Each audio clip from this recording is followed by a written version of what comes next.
Voulez-vous voir l'état de mon bureau? Voilà, on part sur quelque chose de pas terrible, c'est vraiment pas ouf, donc... Oh, vous êtes là. Hi.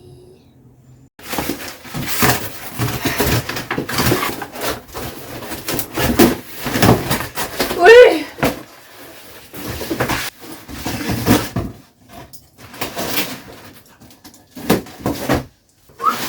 Oh, du magnifique papier que je vais pouvoir garder précieusement et ne jamais rien faire avec, ça va être parfait.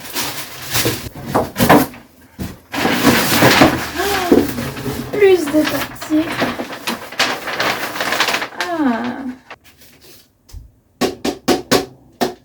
Okay. Ça suffit. On a acheté ce truc à Action. Tellement de la merde, genre le temps que je le construise, il était cassé. Je sais pas pourquoi on achète des trucs de totalement mauvaise qualité, genre on aurait dû savoir. Laisse tomber. Par contre, il y a plein de cartons dedans. Ah, je vais faire plein de découpages. Ça va être trop cool.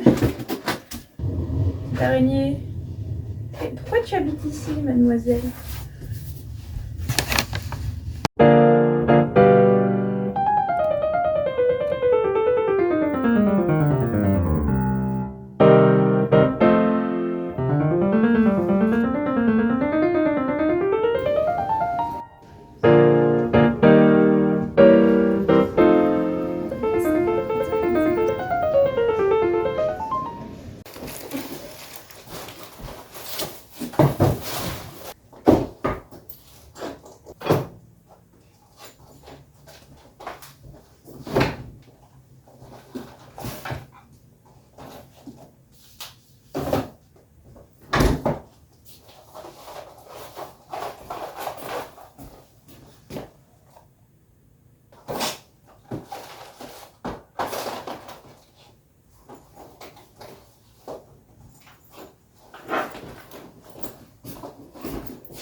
J'ai emprunté à la bibliothèque des livres, il y en a 2 autres, en néerlandais simplifié. C'est niveau 2 parce que je débute relativement. Celui-là c'est Sherlock Holmes, c'est trop chouette, c'est écrit en énorme. Comme ça c'est facile à lire et puis c'est du langage simple mais pensé pour les gens qui apprennent, donc c'est des mots utiles qui reviennent, comme ça tu peux les apprendre au fur et à mesure et tu dis ah j'ai déjà eu ça quelque part. Et c'est pas des livres pour enfants où le langage au final est pas si simple que ça et c'est pas du langage de la vie de tous les jours, c'est des fois des histoires vraiment tordues. Là c'est pensé pour nous, ceux qui apprennent. J'ai pris le livre de la jungle, qui est un peu plus petit, mais il est écrit plus serré. Et j'ai pris Orphée et Eurydice. J'adore. C'est aussi écrit plus petit. Et puis en anglais, bon, voilà, ça c'est pas... Ça n'a rien à voir, mais j'ai pris American Gods parce que ça fait longtemps que je veux le lire. Et il est énorme. J'aurais jamais le temps en fait. J'ai pas du tout pensé parce que je suis allée la première fois à la bibliothèque. Je me suis fait une carte et tout. J'étais ouais, trop bien, machin.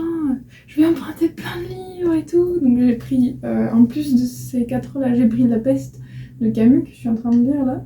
Parce qu'ils ont des livres en français. C'est trop bien. Mais en fait, j'ai jamais pensé que j'aurais pas du tout le temps parce que c'est 3 semaines forcément la durée d'emprunt et il va falloir que je les prolonge tous, surtout lui. J'aurais jamais le temps de lire ça en 1 semaine et demie. Enfin bon, faut que je m'y mette, mais je vais d'abord finir La Peste. Comme ça sera fait. Mais ça, très bien, je conseille. Allez voir dans vos bibliothèques locales s'ils n'ont pas des livres en langue simplifiée, si vous apprenez des trucs.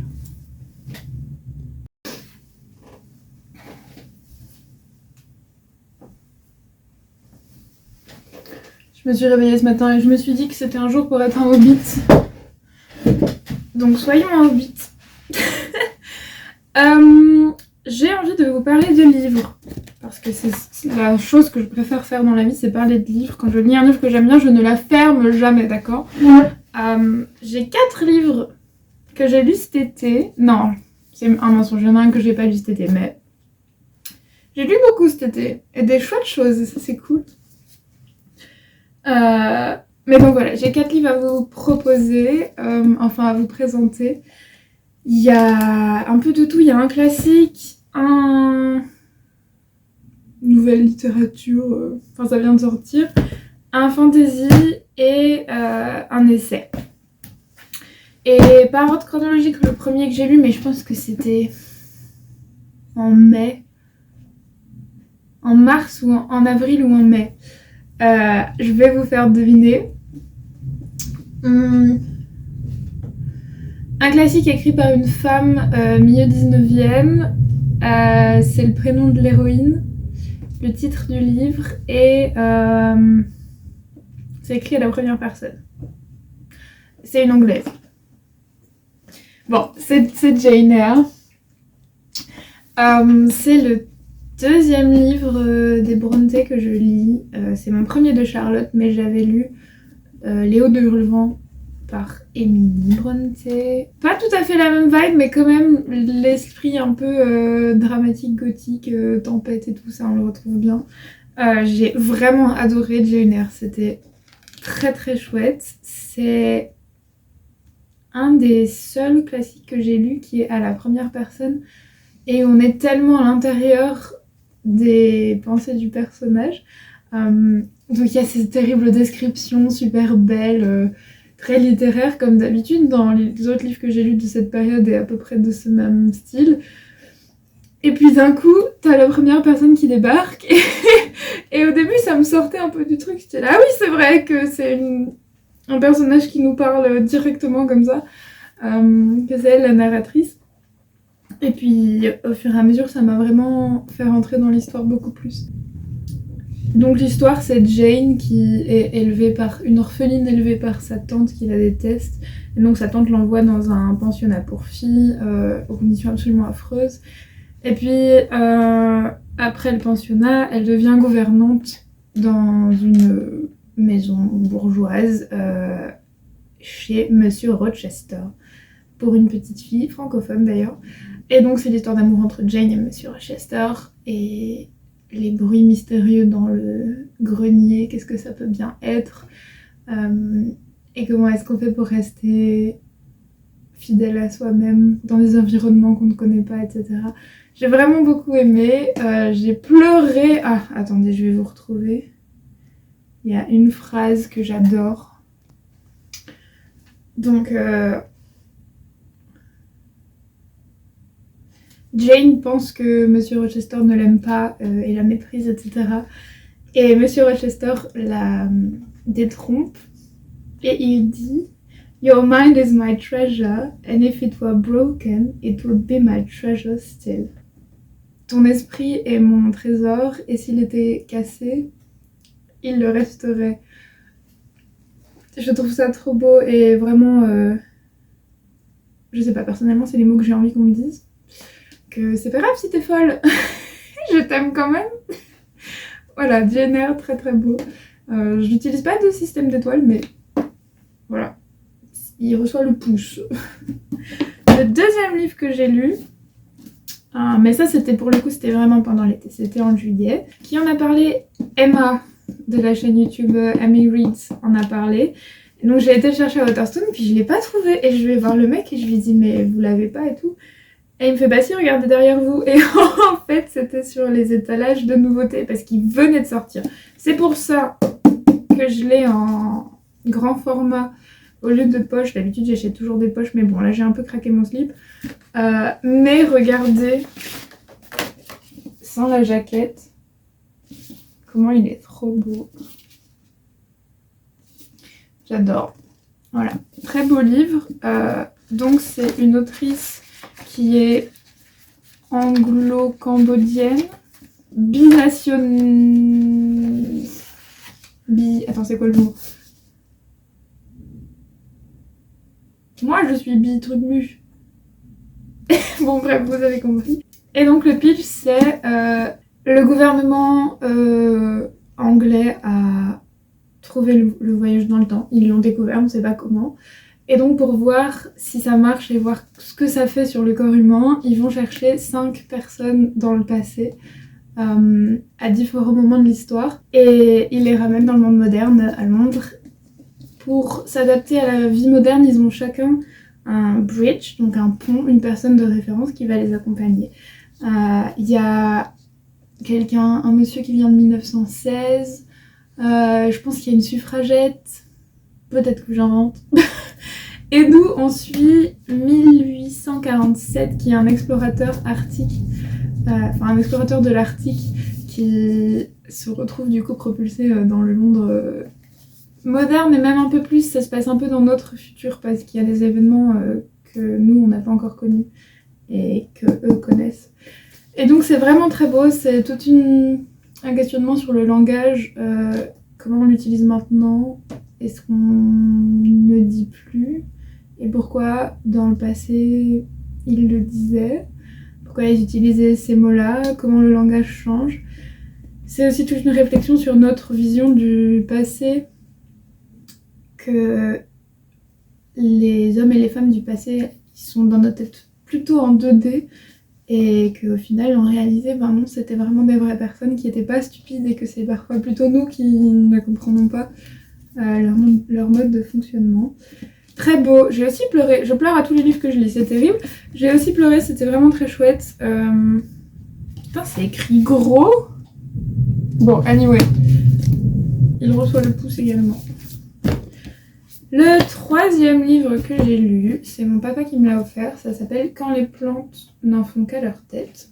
C'est une série d'interviews de paysans et d'agriculteurs sur leur relation avec leurs plantes. Donc comment, que ce soit des agriculteurs bio ou de grosses exploitations, comment est-ce qu'ils relationnent avec les plantes qu'ils cultivent, et comment parfois c'est plutôt les plantes qui les cultivent eux, comment est-ce que les plantes mettent des conditions et sont des vraies actrices dans la relation et pas juste des êtres inanimés qu'on exploite. Et ce que j'ai aussi beaucoup aimé, c'est le fait que c'est très bien documenté vu que c'est une thèse de doctorat, et du coup ça donne envie de lire plein de trucs, donc je vais me procurer certains livres qui sont là-dedans. C'était vraiment très bien, ça faisait vraiment réfléchir et ça donnait vraiment envie de manger local et de pas acheter des tomates hors sol au supermarché. Voilà, le dernier livre dont je vais vous parler aujourd'hui, c'est un livre de fantasy. Je ne sais pas pourquoi je ne l'ai pas lu avant, d'accord? J'adore la fantasy, j'en ai lu plein depuis toute petite, j'en lis énormément. Dans ma tête, j'ai quand même lu plutôt les classiques, ceux qu'il faut lire, etc. Je ne sais pas pourquoi j'ai jamais chopé celui-là avant, mais voilà, chose faite maintenant. C'est l'Assassin Royal de Robin Hood. On suit Fitz qui est un batteur royal et qui est élevé pour devenir assassin royal. Jusque-là, pas de spoil. Je prends l'Assassin Royal, voilà, et le nom de la saga, c'est l'apprenti assassin, carrément. Donc bon, pas de spoil. Ah non, attendez, l'Assassin Royal, c'est la saga, et le tome 1, c'est l'apprenti assassin. En fait, c'est compliqué, parce qu'en anglais, je pense qu'il y a 4 tomes, et en français, il y en a 13, parce qu'ils ont vraiment séparé très fort. Donc c'est un peu compliqué, là j'en suis nulle part en gros, mais pour attraper le tome 2 et 3, il faut que je retourne chez mes parents. Mais bon bref, l'histoire.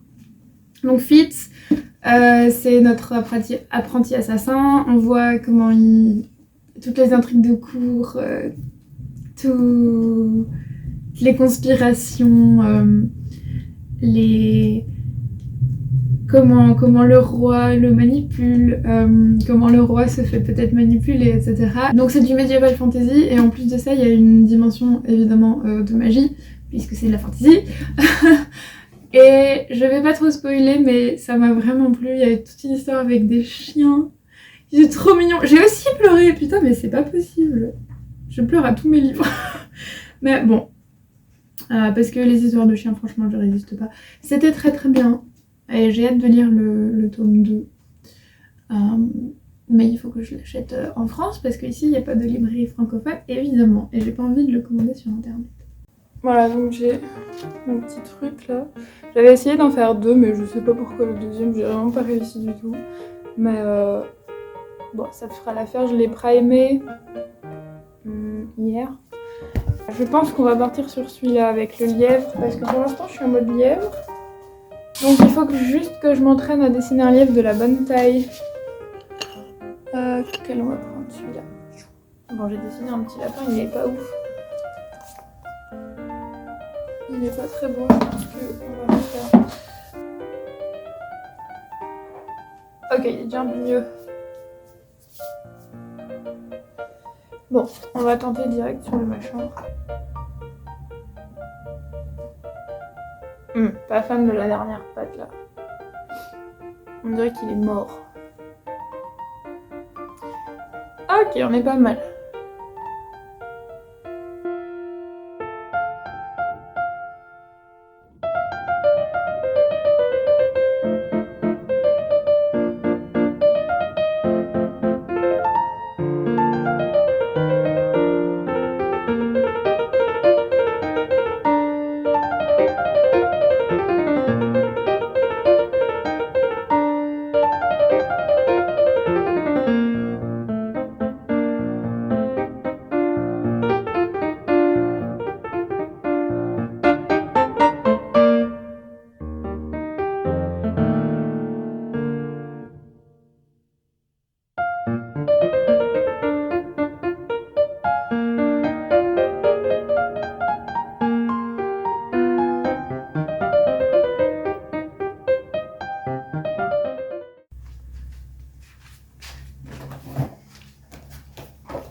j'ai continué mon petit lapin. J'étais pas fan au début du vert et du bleu ensemble, mais au final j'aime bien. Mais il faut lui faire des petites fleurs maintenant. On est samedi